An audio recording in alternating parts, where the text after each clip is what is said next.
हरिओम. आज मंगळवार 26 मे 2026. सद्गुरू ब्रह्मचैतन्य गोंदवलेकर महाराज यांच्या प्रवचनाचा आजचा हा भाग ऐकूया. भगवंताचं स्मरण ही सद्बुद्धी. परमेश्वर सर्व ठिकाणी भरलेला आहे, सर्व विश्व व्यापून आहे. मग त्याच्या अस्तित्वाची जाणीव प्रत्येकाला का होत नाही? आणि ज्याची भावना प्रगल्भ झाली असेल त्यालाच परमेश्वराचं अस्तित्व जाणवेल, इतरांना नाही. म्हणून तशी भावना असणं मात्र जरुरीचं आहे, आणि ती उत्पन्न होण्यासाठी परमेश्वराच्या स्मरणाची आवश्यकता आहे. मी नामस्मरण करतो असे जो म्हणतो तो माझ्यावर उपकार करतो असं मला वाटतं. कारण जी व्यक्ती नामस्मरण करते ती स्वतःचा उद्धार करून घेत असते, म्हणजे पर्यायाने माझ्यावर उपकारच करीत असते. बुद्धिवाद्यांना एक शंका अशी येते की परमेश्वर हा जर बुद्धिदाता आहे तर मग ही दुर्बुद्धी झाली तर तो दोष माणसाचा कसं म्हणता येईल? आता याला उत्तर असं की बुद्धिदाता परमेश्वर आहे, हे अगदी खरं. पण त्या बुद्धीची सद्बुद्धी किंवा दुर्बुद्धी का होते हे पाहणं जरुरीचं आहे. प्रकाश काळोख या दोहोलाही कारण सूर्यच आहे. सूर्याचं अस्तित्व हे उजेडाला आणि नास्तित्व हे काळोखाला कारण आहे.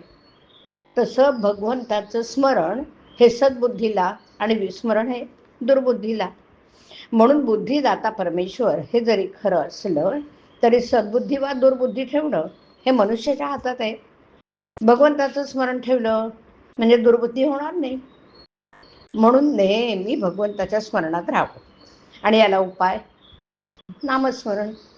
सर्व सोडून भगवंताच्या स्मरणात राहिलं पाहिजे.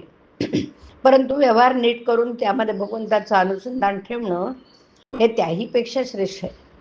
भगवंताच्या कृपेने प्राप्त झालेला आजचा दिवस आपण त्याच्याकडेच लावणं जरुरीच आहे. भगवंताचं अनुसंधान ठेवलं म्हणजे दिवस त्याच्याकडे लागतो. अशा रीतीने आजचा दिवस हा भगवंताच्या अनुसंधान घालवला तर आपल्याला नित्य दिवाळीच आहे ना. अनुसंधानात स्त्री पुरुष श्रीमंत गरीब हे भेद नाहीतच. इतर साधनाने जे साधायचे ते नुसत्या अनुसंधानाने साधतं, हाच या योगाचा महिमा आहे. इतर विषय मनात न येता एकाच विषयावर मन एकाग्र होणं याला अनुसंधान असं म्हणतात. भगवंताचं अनुसंधान हेच खरं पुण्य, आणि हीच आयुष्यात मिळवण्याची एकमेव गोष्ट होय. एक भगवंताचं अनुसंधान ठेवा म्हणजे इतर सर्व गुण आपोआप मागे चालत येतील. भगवंताला अनन्य भावाने अशी प्रार्थना करा की देवा, प्रारब्धाने आलेले भोग येऊ देत, पण तुझं अनुसंधान मात्र चुकू देऊ नको.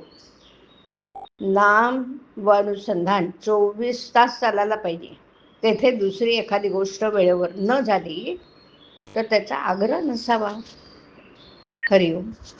हरिओम तत्सत. हरिओम.